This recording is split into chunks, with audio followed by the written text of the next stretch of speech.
নমস্কার। আজকে একটি খুব ইন্টারেস্টিং অনুষ্ঠান নিয়ে আসলাম। কিছুদিন আগে আমি একটি রাক্ষস গণের অনুষ্ঠান করেছিলাম এবং এই অনুষ্ঠানটি হয়তো আপনিও দেখেছেন। তো আপনার মতো বহু মানুষই দেখেছে। তো বহু মানুষের অনেক রকম প্রশ্ন ছিল। তো এই রাক্ষসগণকে কেন্দ্র করে বহুদিন থেকে বেশ কিছু মানুষ বা একজনের নাম হয়তো আমার খুব বেশি মনে পড়ছে, একজনের মুখটি আর কি খুব বেশি মনে পড়ছে, তো তাকে আমি চিনি, সে আমারই ক্লায়েন্ট।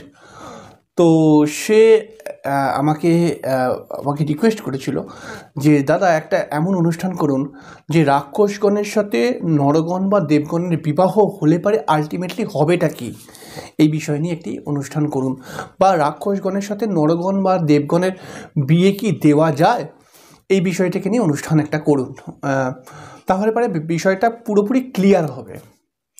তো আমি তাকে বলেছিলাম যে অবশ্যই করব, তাই আজকেই এই অনুষ্ঠানটাকে নিয়ে চলে আসলাম। এবং আপনাদের যাদের মনের মধ্যে এই প্রশ্নটি রয়েছে যে রাক্ষসগণের মানুষের সঙ্গে কি নরগণ বা দেবগণের বিবাহ দেওয়া যায়, তো তারা হয়তো কিছুটা বুঝতে পারবে এই অনুষ্ঠান দেখে। দেখুন, অবশ্যই আমরা অনুষ্ঠানে চলে যাব। অনুষ্ঠানে যাওয়ার পূর্বে প্রত্যেকবার যে কথাটি বলে থাকি, আপনি অবশ্যই আমার চ্যানেলটিকে সাবস্ক্রাইব করে দেওয়ার চেষ্টা করবেন, কারণ আমি জ্যোতিষকে অনেকটা লজিকের দিক থেকে লজিক্যালভাবে বোঝাবার চেষ্টা করি এবং বিষয়টি কেমন করে দেখা উচিত এই বিষয়গুলোকে নিয়ে একটা ধারণা দেওয়ার চেষ্টা করি। তো বহু ছেলে হয়তো রাক্ষসগণের, এবং তারা হয়তো এমন মেয়ের সঙ্গে প্রেম করছে যে হয়তো দেবগণ বা নরগণ, অথবা বহু দেবগণ বা নরগণের ছেলেমেয়েরা হয়তো কোনো রাক্ষসগণের ছেলেমেয়েদের সঙ্গে প্রেম করছে এবং তারা বিবাহ করার একটা ইচ্ছা তো তাদের মধ্যে রয়েছে, কিন্তু তারা কোথাও একটা মানে একটা দোনমনোর মধ্যে পড়ছে যে আমার তো ওর সঙ্গে গণটা ম্যাচ করছে না, তাহলে আমি তো ওকে ভালোবাসি, কিন্তু আমি যদি এই কথাটা বাড়িতে বলি তাহলে বাড়িতে প্রথমেই মানে একটা প্রশ্ন করবে যে হ্যাঁ ও কী গণের, এবং যখন শুনবে রাক্ষসগণ তখন সে হয়তো আমার সঙ্গে তারা বিয়ে দিতে চাইবে না, মানে বাড়ির লোক আর কি। তো জ্যোতিষশাস্ত্রের দৃষ্টিভঙ্গি এবং বর্তমান সামাজিক অবস্থা এবং এই স্থিতি অনুসারে কি সত্য কি ঠিক, এই সমস্ত বিষয়গুলোকে নিয়ে আমরা স্টেপ বাই স্টেপ আলোচনা করবই। অবশ্যই আবার একবার কথা একটি বলবো যে চ্যানেলটিকে কিন্তু অবশ্যই সাবস্ক্রাইব করে দেবেন, এটা আপনার কাছে আমার রিকোয়েস্ট। দেখুন, রাক্ষসগণ একটি খুব ইন্টারেস্টিং গণ। সবাই তো বলে যে রাক্ষসগণ খুবই খারাপ। রাক্ষসগণ কেন খারাপ, এই কথাটার হয়তো অ্যান্সার সবাই ক্লিয়ারলি বলতে পারে না। তো যখন একজন মানুষ তার বিজ্ঞানসম্মতভাবে অ্যান্সার দিতে পারে না, তখন কিন্তু অবশ্যই বলে দেয় যে রাক্ষসগণ যে একদম পুরো খারাপ, এটা আমি বাপ ঠাকুরদার কাছ থেকে তো শুনেছিলাম, এবং তারা বলেছে যা কিছু করিস রাক্ষসগণের সঙ্গে বিয়ে করিস না। অবশ্যই হতে পারে, তারাও হয়তো শুনেছে। এবং এই রাক্ষসগণকে নিয়ে একটা ভয়ানক স্থিতি তৈরি করেছে বেশ কিছু পূজারীরা, বুঝতে পেরেছেন, যারা বাড়িতে বাড়িতে পুজো করে বেড়ায়। তো সেই সমস্ত পূজারীরা আবার আবঝা জ্যোতিষ বোঝে, তারা এই বিষয়টাকে নিয়ে একটা ভয়ানক স্থিতি তৈরি করে দিয়েছে। এবং বাড়ির পুরোহিতদেরকে বেশিরভাগ সময় বাড়ির কর্তা বা বাড়ির যারা বড় ছিল আর কি, কাকিমা জেঠিমার মতো লোক, তাদের সঙ্গে পুরোহিতের মানে খুব একটা মানে ভালো সম্পর্ক ছিল। তো তারা পুরোহিতকে যেটা পুরোহিত যেটা বলতো তারা কিন্তু সেই বিষয়টাকে মানার চেষ্টা করতো। এবং পুরোহিতই বলে দিয়েছে কি রাক্ষসগণের সঙ্গে কিন্তু বিয়ে অবশ্যই দেবেন না, রাক্ষসগণ খুব ডেঞ্জার, এবং রাক্ষসগণের সঙ্গে রাক্ষসগণ হলে বিয়ে দেবেন, নরগণ বা দেবগণের বিয়ে দেবেন না। এবং সেই থেকে সমাজের মধ্যে একটা নেগেটিভ, রাক্ষসগণকে নিয়ে একটা নেগেটিভ একটা ব্যাপার কিন্তু চলে আসছে। এবং মানুষ এখন প্রচণ্ড কনফিউজড। মানুষ এখন দেখছে যে খুব সামান্য বিষয়ে মানুষের মধ্যে প্রবলেম আসছে, এবং রাক্ষসগণের সঙ্গে যদি এখন নরগণ বা দেবগণের বিয়ে দিয়ে দিই তাহলে পারে সমস্যা যদি আরও ভয়ানক হয়ে যায়, এরকম একটা মানুষের মেন্টালিটি ক্রিয়েট হয়ে গেছে। তো আমি অবশ্যই চেষ্টা করব যে বিষয়টাকে ক্লিয়ার করার, যে বিষয়টা কেমন হচ্ছে। দেখুন, রাক্ষসগণের মানুষরা প্রতিবাদী অবশ্যই হয়, রাক্ষসগণের মানুষরা হয়তো একটু মাথা গরম, রাক্ষসগণের মানুষেরা লড়াকু মেন্টালিটির হয়, রাক্ষসগণের মানুষেরা কিন্তু নিজের জিনিসটাকে বুঝে নিতে পারে, রাক্ষসগণের মানুষেরা কিন্তু প্রচণ্ড মানে জীবনের এগোবার জন্য, সঠিক লক্ষ্যে পৌঁছাবার জন্য তারা যথেষ্ট পরিশ্রম করে, এবং তারা মনে করে যে পরিশ্রম করেই একমাত্র বড় জায়গায় যাওয়া যায়। নরগণ বা দেবগণ নরগণ বা দেবগণ কেমন ধরনের হয়? নরগণ কিন্তু অনেকটা স্রোতের উপরে চলে, অর্থাৎ আমার পরিবেশ, আমার অবস্থা, আমার স্থিতি, আমার আশেপাশের লোকজনরা যেই দিকে ঢাল লেগেছে, মানে যেই কথায়, নরগণের লোকরা বেশিরভাগ সময় সেই কথাই বলতে থাকে। আর দেবগণের মানুষেরা মিটমিটে শয়তান হয়ে যায় অনেক সময়, কিন্তু কোনো কোনো সময় দেবগণের মানুষরা কিন্তু সত্যিই খুবই ভালো প্রকৃতির হয়। এটা জন্মছক বলবে।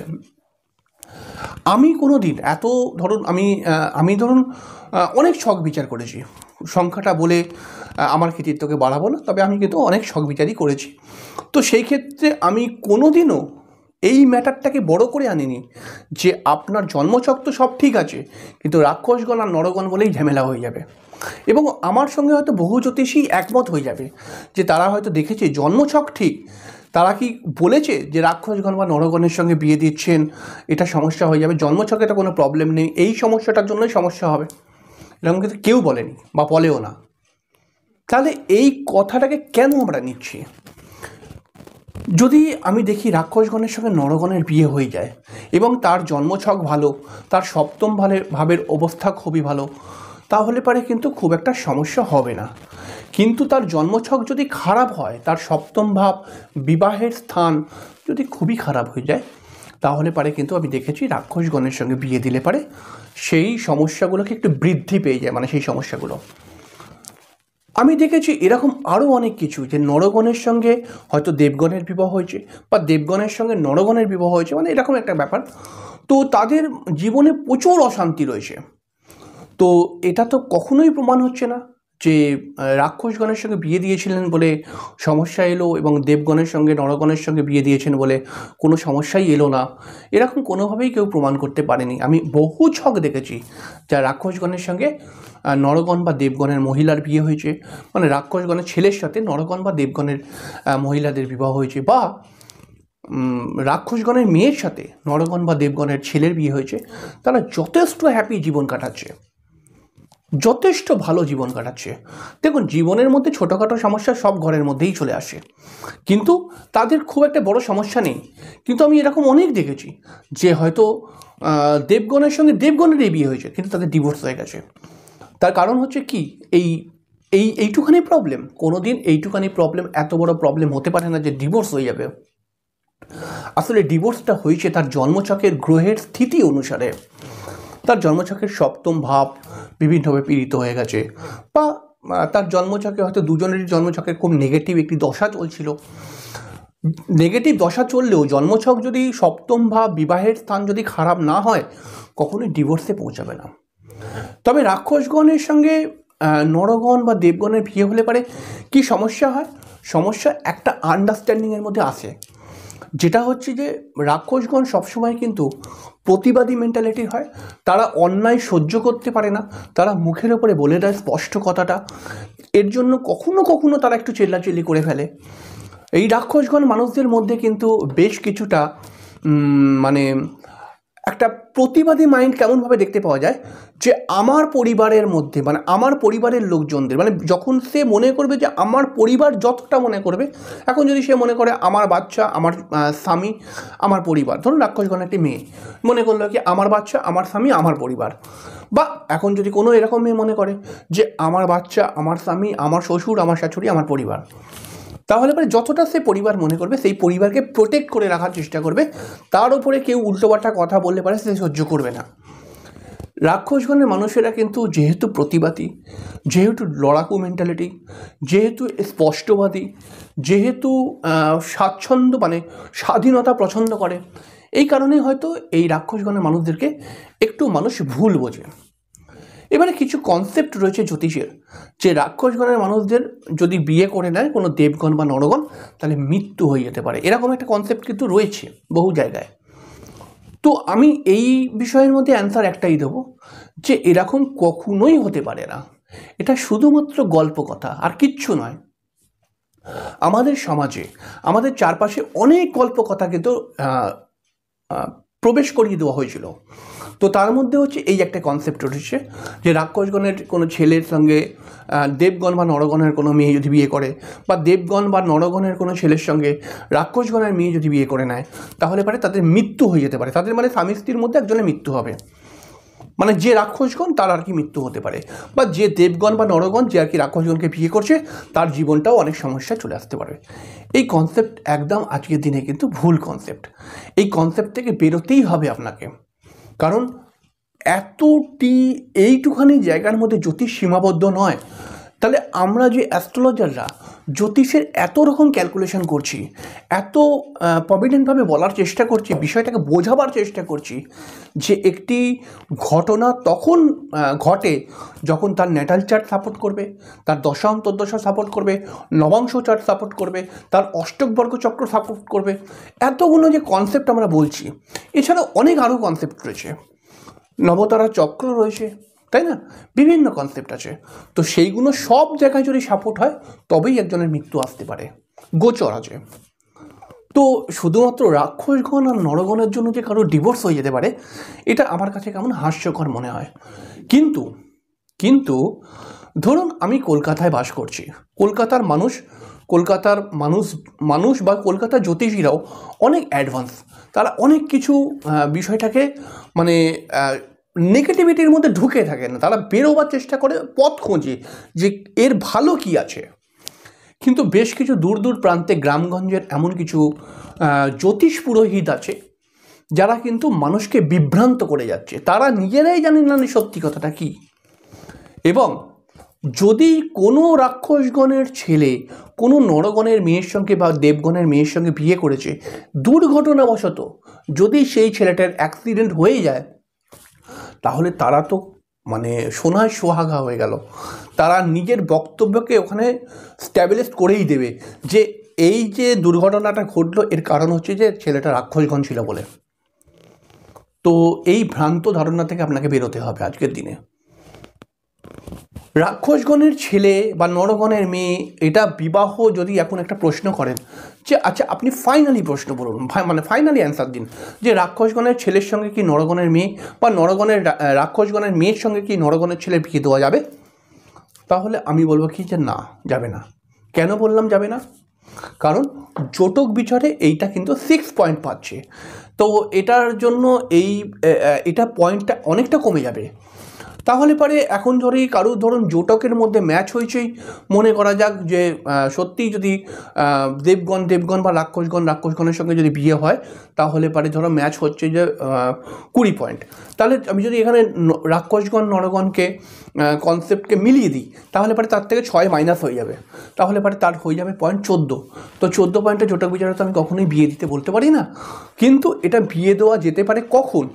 যখন হচ্ছে যে আপনি নিজস্ব পার্সোনাল জন্মকুণ্ডলী বিচার করাবেন, এবং বিচার করিয়ে আপনি যখন দুজনের, যে আপনি যার সঙ্গে বিয়ে করছেন তার এবং আপনার জন্মছকের মধ্যে সপ্তম ভাবের স্থিতি, সপ্তম ভাবের অবস্থা, সপ্তম পতি এবং শুক্র বা মঙ্গলের অবস্থান যদি ভালো হয়, তাহলে পরে রাক্ষসগণ এবং নরগণ কোনো বড় ম্যাটার হতেই পারে না। তো এটা কিন্তু বিচার করাতে হবে, নইলে বুঝতে পারবেন না। তার সঠিক জোটক বিচার করতে হবে। জোটক বিচার করে যদি সব কিছু ঠিক থাকে, তাহলে রাক্ষসগণের সঙ্গে নরগণের অবশ্যই বিয়ে দেওয়া যায়। আমি এবং লিখে দেবো কোনো দুর্ঘটনা আসবে না, যদি তার জন্মছক পারমিট না করে কোনো দুর্ঘটনা আসতেই পারে না, শুধু এইটুখানি কনসেপ্টের মধ্যে। এবারে আপনাদের সিদ্ধান্ত, যতক্ষণ না আপনারা একটু আগের দিকে এগোবেন, আরও একটু বেশি কিছু জানতে চাইবেন, ততক্ষণ কিন্তু এই ভুল কনসেপ্টগুলো সমাজ থেকে যাবে না। তাই আপনাদেরকেই উদ্যোগ নিতে হবে। এবং আমি জানি বেশ কিছু রাক্ষসগণের মহিলারাও রয়েছে, পুরুষরাও রয়েছে, তারা কিন্তু অনেক অ্যাডভান্স, তারা কিন্তু অবশ্যই আমার কথাগুলোকে বুঝতে পারবে। এবং আমি আমি আমি গ্যারেন্টি দিয়ে বলছি, আমি তো কম ছক দেখিনি, আমি বহু রাক্ষসগণের সঙ্গে নরগণের বিয়ে হতে দেখেছি, কোনো সমস্যা নেই। কিন্তু যদি সেই পুরনো দিনের কথার মধ্যে লেগে থাকেন, তাহলে পরে আপনি কিন্তু ঠকে যাবেন। অনেক ভালো ভালো ছেলে আপনার হাত থেকে হাতছাড়া হয়ে যেতে পারে। আপনার মেয়ের জন্য হন্যে হয়ে একটি ভালো ছেলে খুঁজছেন, একটা ভালো ছেলে পেলেন, যে ছেলেটা ভালো কাজ করে, যে ছেলেটার পারিবারিক অবস্থাও খুব ভালো, যে ছেলেটার ব্যবহার খুব ভালো বা দেখতেও খুব সুন্দর, কিন্তু শুধুমাত্র রাক্ষসগণের ছেলেটা বলে তাকে বাদ দিয়ে দিলেন। এই কনসেপ্ট ঠিক নয়, এখান থেকে বেরোতে হবে আপনাকে। এবং ধরুন হাজার কিছু করলেন, তবুও রাক্ষসগণ দেবগণ আপনার মনে একটা সমস্যা তো রেখেইছে, মানে মনের মধ্যে তো স্থির হয়ে গেছে, আমি যতই বলি যে কিছু হবে না, আপনি মনে করবেন যে যদি কিছু হয়, মানে সে যদি এখন কোনো একটি ধরো রাক্ষসগণের ছেলের সঙ্গে একটা নরগণের মেয়ে বিয়ে হয়ে গেল, সেই মেয়েটা যদি একটু হোঁচট খেয়ে পড়েও যায়, তাহলে বলে ও রাক্ষসগণের ছেলের সঙ্গে বিয়ে করেছে বলে এই হোঁচটটা খেলো। তো এটা ঠিক নয়। এবার দেখুন, যদি আপনার মন না মানে, ঠিক আছে, মন না মানে তীর্থ করা বলেন একটা কথা কীরকম ছিল, তো সেক্ষেত্রে জ্যোতিষের সঠিক সঠিক প্রতিকার আছে। প্রতিকার কি রাক্ষসগণের প্রতিকার হয় না? রাক্ষসগণের কোনো প্রতিকার হয় না, তবে সপ্তম ভাবের প্রতিকার হয়।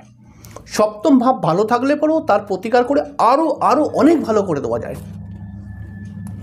তো এই কনসেপ্টকে আপনাকে মানতেই হবে।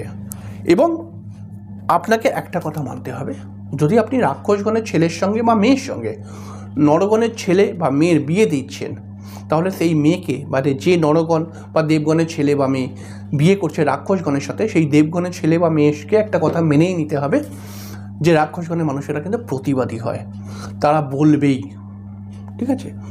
তো সেই বিষয়টা হ্যাঁ অবশ্যই বলুক, অবশ্যই সে নিজের পরিবারকে ভালো রাখতে চাইছে, এর জন্য তার এত বক্তব্য কথা।